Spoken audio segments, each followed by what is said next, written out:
This podcast is brought to you by Reynolds and Reynolds, the industry leader in automotive technology. Learn how Spark AI, Reynolds' unified AI data layer, can help you unlock your full potential by visiting rey.com/spark-AI.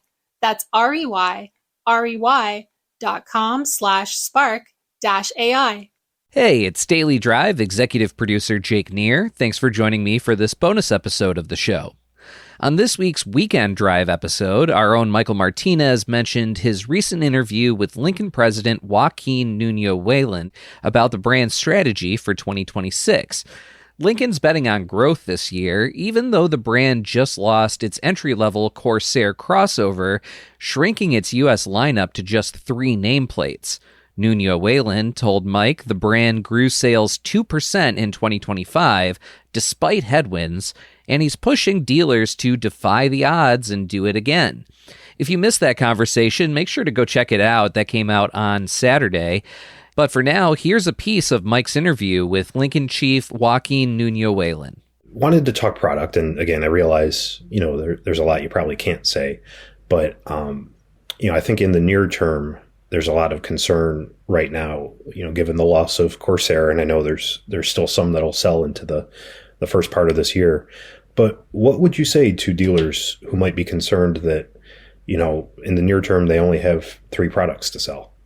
Yeah, I think so. When I took this role, it was right as the headwinds of tariffs and everything were really starting to take shape. And we didn't think we'd have a year like we did in 24 at the beginning of 25. And we ended up knocking it out of the park. I mean, we surpassed 25 with another year of 100,000 vehicle sales. With all the headwinds we had in 2025, we ended up, 2% over that year over year. And so that mentality, let's just go win. Things are going to happen in the auto industry. Things are going to happen in 26 that we have no idea about yet.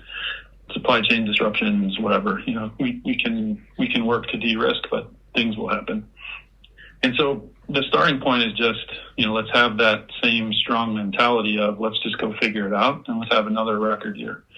And it's going to be difficult, and there are certain headwinds this year that we'll sort through. But I think first and foremost, we lean on the great product we have.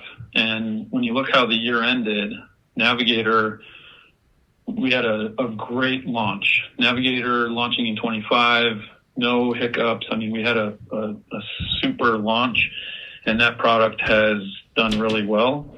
I experienced a lot of different vehicles, and then I personally, I can't wait to get back in the Navigator. I love the way I feel in that vehicle.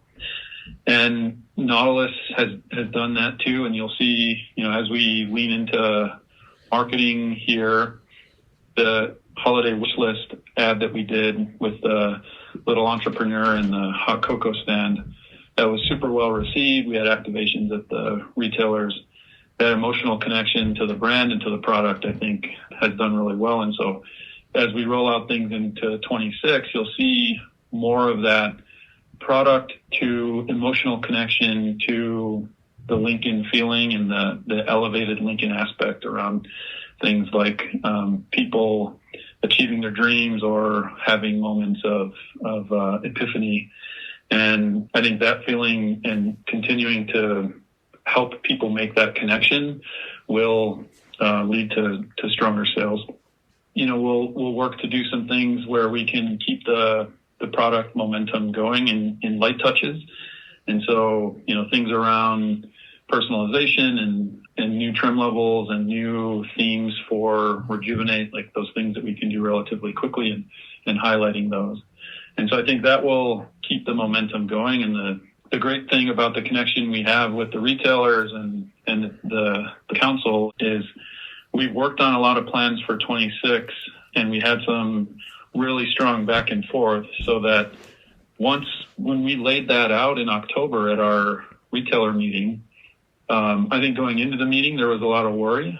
The team did an amazing job laying out the plan for 26 to the point where there weren't that many questions coming out of the meeting, and people told us that they felt like they came in wondering what 26 was going to look like, and came out feeling very good that we have a strong plan. And so that momentum, I think, will carry us far. And then, my message to the retailers is, we're in this together. Let's go win. Let's figure out what it takes to win again this year, and just keep that mindset going and the fast reaction to any headwinds we're going to see. We'll have Corsair well into the year. We'll lean on Nautilus and Navigator.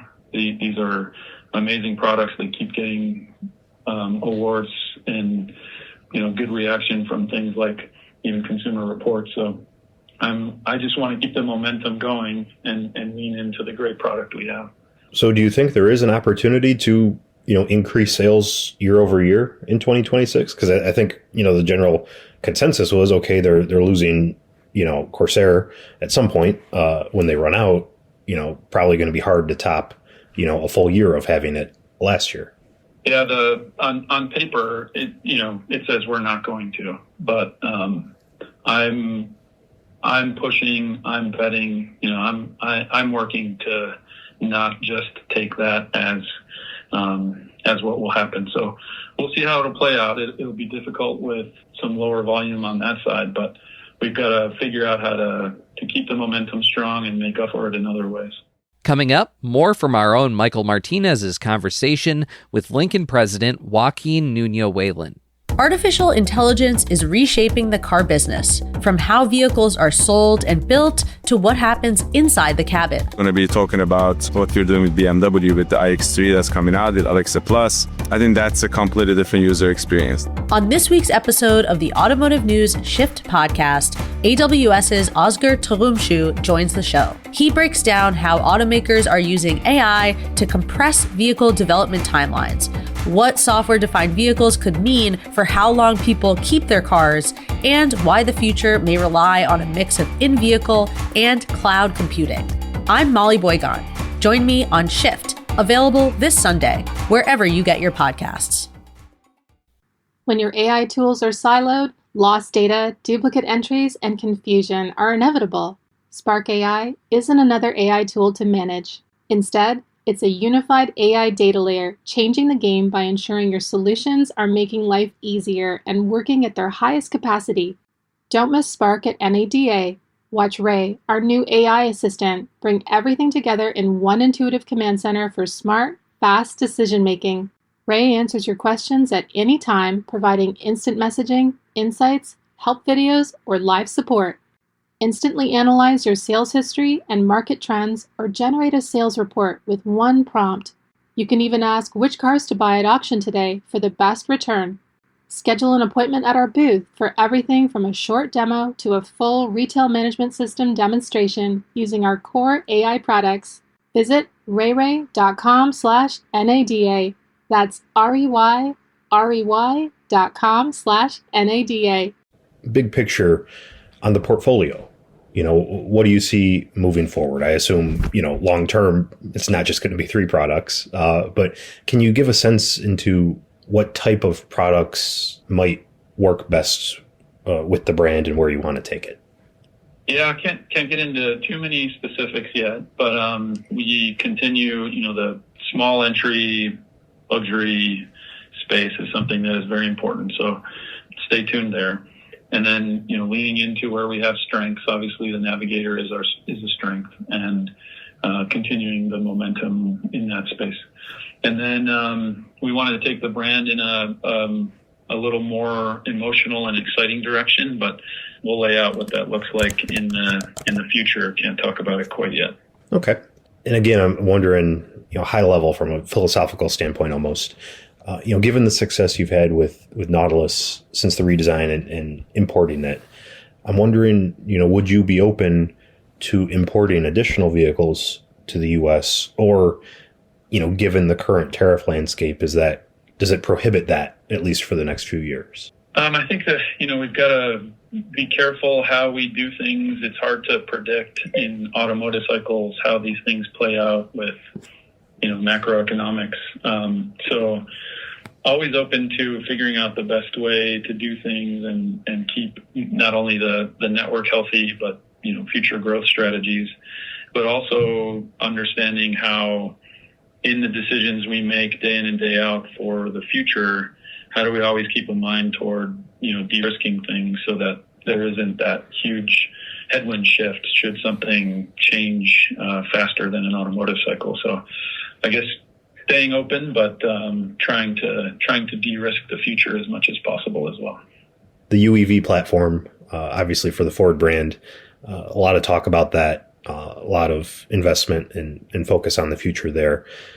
They say consistently it can underpin a number of models. Is there anything you can say about the UEV platform as it relates to Lincoln?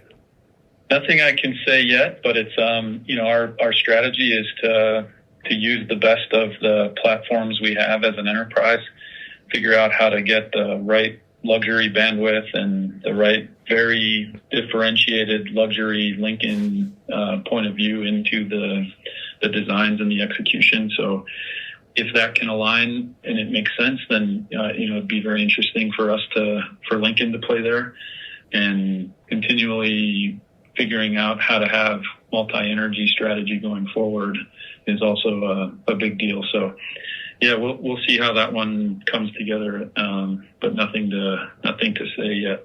Our own Michael Martinez, who covers Ford and the UAW for Automotive News, spoke with Lincoln President Joaquin Nuño-Whelan. Thanks for listening to this bonus episode of Daily Drive. We'll be back on Monday with a brand new full episode of the show.